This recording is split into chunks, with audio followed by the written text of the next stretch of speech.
Đâu? Tí đột. Đâu đâu? Ừ.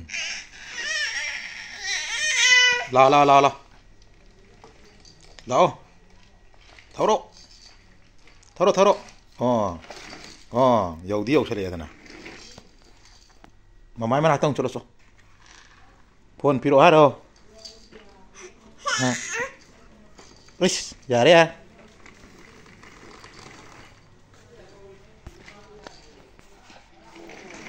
으이씨.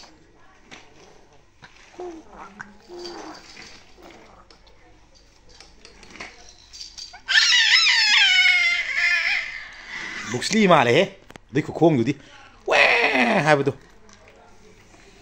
으이씨. 목슬리 말해 봐. 이씨. 후 cảm nó trong cái gì không? Cô anh đi quay như thế nào?